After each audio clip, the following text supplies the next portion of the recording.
MIM और अवैसी बिरदरान पर Nitin नंदकर jubilee hills ज़िमनी इंतखाब पर सख्त सवालात उठाए। पीजेवाईएम के सिटी सदर नितिन नंदकर ने एमआईएम पार्टी और इसके कायदीन असदुद्दीन ओवैसी और अकबरुद्दीन ओवैसी से सवाल करते हुए पूछा कि अगर एमआईएम खुद को हैदराबाद की पार्टी कहती है तो उन्होंने जुबली हिल्स के ज़िमनी इंतखाब में उम्मीदवार क्यों नहीं खड़ा किया?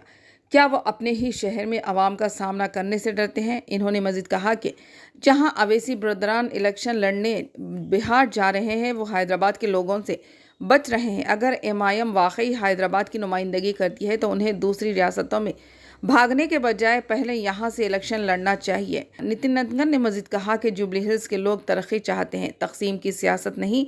इस ज़िमनी इंतखाब में एमआईएम की खामोशी जाहिर करती है कि इनका आवाम से राब्ता ख़त्म हो गया है। जय सियाराम।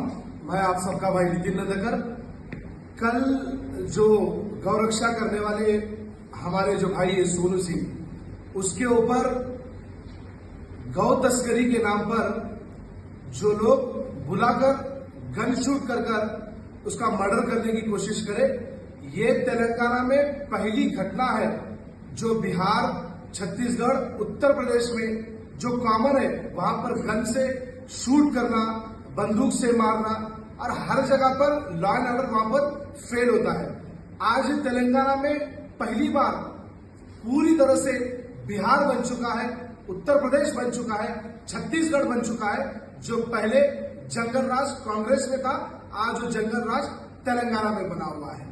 एमआईएम पार्टी का वो गुंडा एक रौडी शीटर है जो असदुद्दीन ओवैसी, अकबरुद्दीन ओवैसी एमआईएम पार्टी के साथ वो फिरता है और खुलेआम बंदूक निकालकर हमारे कार्यकर्ता को वो गोली से मारता है। दूसरी बात, जुबली हिल्स में आज इलेक्शन हो रहे, यहां पर जो असदुद्दीन ओवैसी है, अकबरुद्दीन ओवैसी है, एमआईएम पार्टी है, ये दोगलेबाज, झूठी पार्टी, धोखेबाज पार्टी और एक नंबर की गुंडागर्दी की पार्टी। और इनके जो वादे होते पूरे झूठे होते।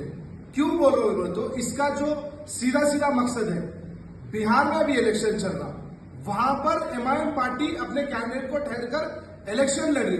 फिर हैदराबाद में जो इनका वजूद है, बोलते कि हैदराबाद हमारे बाप की जागीरी है, हम जो यहाँ पर कैंडिडेट अगर खड़ा करेंगे, कुत्ते को भी अगर खड़ा करेंगे, चप्पल को भी अगर ठहराएंगे तो जीत जाएंगी बोल के असदुद्दीन ओवैसी बोलता।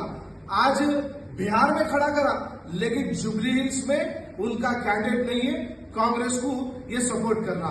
अगर वाकई में ही ये जो असदुद्दीन ओवैसी है, अकबरुद्दीन ओवैसी है, माइनॉरिटीज की जो बात करते, मुसलमानों की जो हक की बात करते, अगर मुसलमान का इनका कैंडिडेट अगर यहाँ पर खड़ा कर उसको जिताते तो मुझे लगता है कि असदुद्दीन ओवैसी के अंदर जो दम है वो पूरी दुनिया को दिखता था।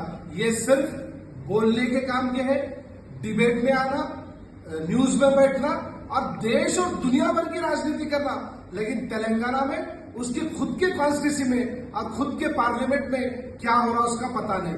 और तीसरी बात यह है कि जुबली हिल्स में इलेक्शन हो रहा है और जुबली हिल्स में ये जो हिंदू, मुस्लिम, सिख, ईसाई है यहाँ पर मिलकर रहते, लेकिन तेलंगाना की जो सरकार है, यहाँ पर जो एक टेम्पल के ऊपर इश्यू हुआ उसको 100 गज जगह देने के लिए इनके पास नहीं है, लेकिन माइनॉरिटीज को 1500 गज जगह देने के लिए उनके पास पैसे है, पावर है, पोजीशन है और उनके हाथ में सब कुछ है। तो ये जो दोगलापन तेलंगाना की जो सरकार कर रही है, ये दुर्भाग्यपूर्ण की बात है। आज जुबली हिल्स में देखिए, बीआरएस पार्टी पिछले 10 साल से यहां पर उनका एमएलए है, लेकिन जुबली हिल्स अगर आप कहीं पर भी जाओ, जुबली हिल्स में तो एक पॉश एरिया है, लेकिन यहाँ पर आप आओ, यहाँ पर पूरे स्लम्स मिलेंगे। रहमत नगर, बोराबंडा, यूसुफगुड़ा, शेखपेट का आला एरिया, आप कहीं पर भी जाओ, यहाँ पर पूरा आपको स्लम्स मिलेगा। रोड पूरी टूटी फुटी मिलेगी, ड्रेनेज का पानी ओवरफ्लो होते जाएगा, लाइट्स नहीं है, लोगों के पास जॉब नहीं है, गुंडाइज्म, राउडीरिज्म और यहाँ पर आपको ज्यादा से ज्यादा पूरे मर्डर्स करने वाले मिलेंगे। ये जो 10 साल एमएलए था बीआरएस का एमएलए सिर्फ और सिर्फ अपना गुंडाइज्म करना और पैसे कमाकर अपने जेब में डालना, बीआरएस पार्टी का एक, कांग्रेस पार्टी का ये हाल है। अगर मैं आज तेलंगाना की जनता आज पूरी जुबली इलेक्शन को देख रही है। जुबली की जो 4 लाख वोटर है, 9,03,93,87,200 वोट जो भी यहाँ पर जुबलीस में, उन तमाम लोगों से अपील करना चाहता हूँ। एक बीआरएस के एमएलए को आप 10 साल मौका दिए, वहां पर सिर्फ करप्शन, राउडीरिज्म और गुंडाइज्म, नो डेवलपमेंट, वहां पर कुछ नहीं हुआ। कांग्रेस 6 गारंटी देती बोली, लेकिन 1 साल से एक गारंटी भी फुलफिल नहीं हुई। अगर जुबली हिल्स में भारतीय जनता पार्टी के हमारे कैंडिडेट लंकारा दीपक जी अगर यहाँ पर जीतेंगे, तो जो बंगारू तेलंगाना बनाने की बात तेलंगाना के मुख्यमंत्री रेवंत रेड्डी हो या केसीआर हो, हम बंगारू तेलंगाना बनाकर दिखाएंगे। जो देश के प्रधानमंत्री नरेंद्र मोदी जी है, सबका साथ सबका विकास, सबका साथ सबका विश्वास, उस माध्यम से स्टार्टअप इंडिया से यूथ का काम करेंगे, छोटे छोटे बच्चों के लिए बेटी पढ़ाओ बेटी बचाओ के काम करेंगे।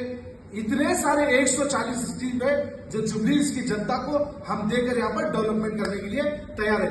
Please vote for BJP, please vote for Lankara Deepak Reddy garu. जय सियाराम, जय बीजेपी। ओके ना।